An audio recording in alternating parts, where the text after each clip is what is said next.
दिल्ली के चुनाव में ओवैसी की पार्टी सिर्फ 2 सीटों पर चुनाव लड़ रही है, लेकिन इसका असर तमाम मुस्लिम बाहुल्य सीटों पर होने वाला है, क्योंकि जिस एजेंडे के साथ ओवैसी चुनावी मैदान में उतरे हैं, अपने प्रत्याशी शिफाउर रहमान और ताहिर हुसैन के लिए तबलीगी जमात की एंट्री करवा चुके हैं, बिजली पानी की जगह तमाम मुद्दों को मुसलमानों के आत्मसम्मान से जोड़ रहे हैं, उससे कई सीटों पर सीधे तौर पर आम आदमी पार्टी को फर्क पड़ने वाला है।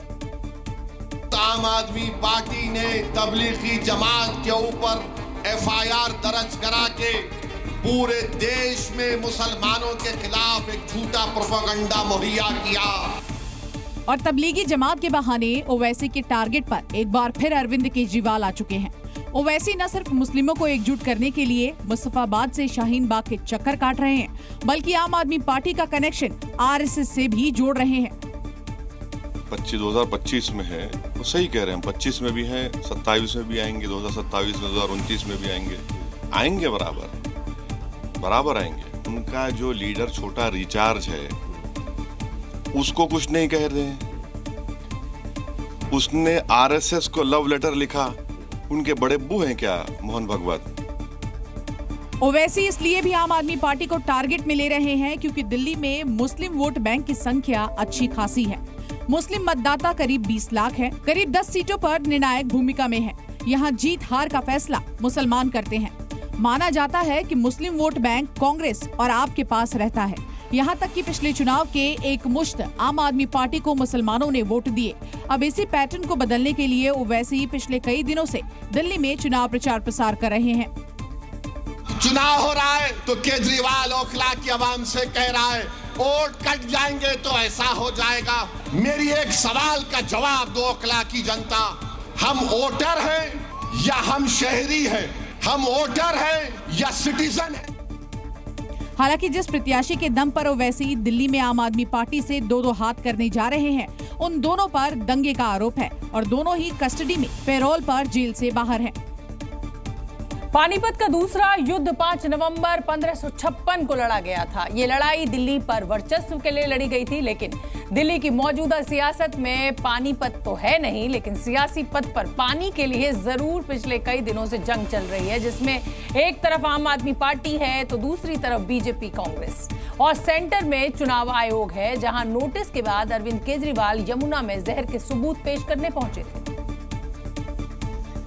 क्योंकि मैली यमुना के मुद्दे पर अरविंद केजरीवाल ने जो आरोप हरियाणा सरकार पर लगाए थे, चुनाव के वक्त यमुना के पानी में जहर मिलाने की बात कही थी, उसकी शिकायत पर चुनाव आयोग ने संज्ञान लिया और बैक टू बैक 2 नोटिस भेजकर अरविंद केजरीवाल को सबूत और तथ्यों के साथ हाजिर होने का फरमान सुना दिया, जिस पर आज सवाल जवाब भी हुए। इलेक्शन कमीशन ने पूछा पानी में किस तरह का जहर मिक्स था। केजरीवाल ने कहा अमोनिया। चुनाव आयोग ने कहा सबूत क्या है। केजरीवाल ने कहा जल बोर्ड के CEO की चिट्ठी में अमोनिया की मात्रा बताई गई है। इलेक्शन कमीशन ने पूछा मेथोडोलॉजी क्या है। केजरीवाल ने कहा जल बोर्ड के एक CEO से कंफर्म करें। सवाल जवाब से पहले अरविंद केजरीवाल ने जनता के सामने सबूत पेश करने की कोशिश की। 3 बोतलों में पानी भरकर इलेक्शन कमीशन के अधिकारियों को पानी पीने की चुनौती दी। साथ में हम अपनी 3 बोतलें भी ले जा रहे हैं पानी की, 7 ppm पानी की। वो तीनों बोतलें हम चुनाव आयोग को सौंप के आएंगे। हमारी रिक्वेस्ट है कि अगर चुनाव आयोग को लगता है कि उसमें जहर नहीं है तो पूरी प्रेस कॉन्फ्रेंस करके तीनों चुनाव आयोग उस 7 ppm अमोनिया वाले पानी को पूरे देश के सामने पी के दिखा दें। तो वहीं बीजेपी अरविंद केजरीवाल के इस बयान को चुनावी छलावा बता रही है और आम आदमी पार्टी दावा कर रही है कि दिल्ली की जनता को जहरीला पानी नहीं पीने देंगे। छलावों का प्रयोग जो अरविंद केजरीवाल जी कर रहे हैं, ये पहली बार देख रही हूँ। ऐसा लगता है कि आगामी चुनावों में उनको अपनी हार दिखती है, इसीलिए वो इतने ज्यादा शर्मनाक झूठ का सहारा ले। किसी को भी जहरीला पानी नहीं देंगे। हम हरियाणा से लड़ लेंगे, हम सुप्रीम कोर्ट तक जाके ईंट से ईंट बजाएंगे, मगर हम जहरीला पानी, अमोनिया वाला पानी आगे दिल्ली वालों को नहीं देंगे। इस पानी की लड़ाई में जो तथ्य, जो सबूत अरविंद केजरीवाल ने चुनाव आयोग को सौंपे, उसमें कितनी सच्चाई है, ये फैसला इलेक्शन कमीशन को लेना है। यमुना के पानी में जहर के आरोपों को लेकर दिल्ली और हरियाणा के बीच भी अब जंग तेज हो गई है। आप संयोजक अरविंद केजरीवाल ने हरियाणा पर यमुना में जहर डालने का आरोप लगाया तो हरियाणा के मुख्यमंत्री उन्हें जवाब देने के लिए दिल्ली पहुंच गए। और हरियाणा के मुख्यमंत्री नायब सिंह सैनी ने वजीराबाद में यमुना घाट का दौरा किया। इस दौरान अरविंद केजरीवाल पर हमला बोलते हुए दिल्ली को लोगों को गंदा पानी पीने के लिए मजबूर करने का आरोप लगाया।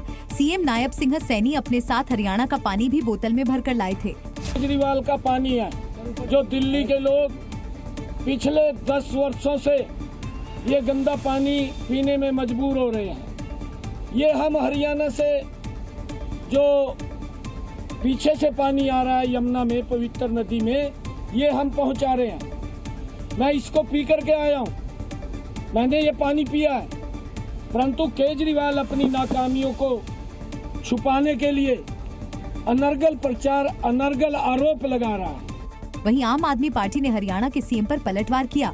एएपी प्रवक्ता प्रियंका कक्कड़ ने कहा कि नायब सैनी यमुना का पानी पीने का नाटक कर रहे हैं। अरविंद केजरीवाल की आवाज उठाने के बाद ही यमुना में अमोनिया का लेवल कम हुआ है। देर से ही सही, यमुना में बीजेपी की नाव पर अब कांग्रेस भी सवार हो चुकी है। राहुल गांधी जहरीली सियासत के अखाड़े में अब छलांग लगा चुके हैं और यमुना में फैली गंदगी, जहरीले झाग को लेकर अरविंद केजरीवाल को घेर रहे हैं। राहुल गांधी और कांग्रेस प्रत्याशी संदीप दीक्षित ने अरविंद केजरीवाल को चुनौती दी है। यमुना न सही, दिल्ली में डायरेक्ट टोंटी का पानी ही पीकर दिखा दें। राहुल गांधी ने ये वीडियो उस वक्त जारी किया है जब दिल्ली में मैली यमुना पर मल्लयुद्ध चल रहा है। यमुना में पानी के रंग पर जंग छिड़ी है। ऐसे में अब राहुल गांधी भी योगी पैटर्न पर अरविंद केजरीवाल को चैलेंज दे रहे हैं। जिस यमुना के सफाई के मुद्दे पर अरविंद केजरीवाल दिल्ली की सियासत में रिकॉर्ड बहुमत के साथ काबिज हुए थे, अब उसी मुद्दे पर बीजेपी के बाद कांग्रेस भी आम आदमी पार्टी को चुनौती दे रही है। मैं चैलेंज देता हूं केजरीवाल जी, आप दिल्ली के लोगों को गंदा पानी पिलवाते हो। यमुना जी का पानी छोड़ो, यहाँ जो पानी मिल रहा है उसी को पी के दिखा दो। यहाँ तक कि केजरीवाल के प्रतिद्वंदी संदीप दीक्षित ने तो उन्हें यमुना के साथ ही दिल्ली में विकास के तमाम मुद्दों पर 1-to-1 की पेशकश कर दी। आ जाइए, क्या दिक्कत है? आपने कहा मैंने इतने बढ़िया काम किए हैं, मैंने उन हर कामों पे आपको सवाल पूछा है। एक ही शर्त रखी है कि जो भी बोलना वो कागजी बोलना जिसके आपके पास आंकड़े हो, सही के। इन्होंने जहरीली बनाई, उसके लिए मैं दोषी मानता हूं आम आदमी पार्टी की दिल्ली की सरकार और केंद्र की भाजपा सरकार। यानी सिर्फ बीजेपी ही नहीं बल्कि अब आम आदमी पार्टी कांग्रेस के भी टारगेट पर है। दिल्ली में एक और लड़ाई कैश कांड पर चल रही है, जिसमें कल पंजाब के मुख्यमंत्री भगवंत मान के दिल्ली आवास पर छापेमारी हुई। ऐसे में इस एक्शन पर अब आम आदमी पार्टी का आक्रामक रिएक्शन सामने आया है। खुद अरविंद केजरीवाल 2 राज्यों के मुख्यमंत्री के साथ चुनाव आयोग पहुंच गए। चुनाव आयोग से सवाल किया और पूछा सिर्फ आम आदमी पार्टी पर ही कार्रवाई क्यों हो रही है, क्यों आम आदमी पार्टी के नेताओं को टारगेट किया जा रहा है। साथ ही उन्होंने बीजेपी पर भी गंभीर आरोप लगा दिए। पूरे दिल्ली के अंदर खुलेआम पैसे बट रहे हैं, पूरे दिल्ली के अंदर खुलेआम सामान बट रहे हैं, पूरे दिल्ली के अंदर खुलेआम जूते बट रहे हैं, जैकेट बट रहे हैं, शॉल बट रहे हैं, साड़ियाँ बट रही हैं, सब कुछ बट रहा है, लेकिन चुनाव आयोग को दिखाई नहीं दे रहा। कह रहे हैं सबूत नहीं है। चुनाव आयोग के इस लड़ाई में अरविंद केजरीवाल बेहद आक्रामक हो चुके हैं और इलेक्शन कमीशन को बीजेपी के खिलाफ कार्रवाई की चेतावनी दे रहे हैं। अगर इस चुनाव आयोग ने कोई ठोस कदम नहीं उठाए और बीजेपी के खिलाफ एक्शन लेने की हिम्मत नहीं दिखाई, तो पूरी दुनिया के अंदर भारतीय जनतंत्र बदनाम होगा। पूरी दुनिया के अंदर चुनाव आयोग, भारत का चुनाव आयोग बदनाम होगा। अरविंद केजरीवाल हैं जिन्होंने लगातार संवैधानिक संस्थाओं पर हमेशा सवाल उठाए हैं और इस कड़ी में अब वो चुनाव आयोग में जिस प्रकार का सवाल उन्होंने चुनाव आयोग उठाया है, मुझे लगता है कि अरविंद केजरीवाल का मानसिक संतुलन बिगड़ गया है।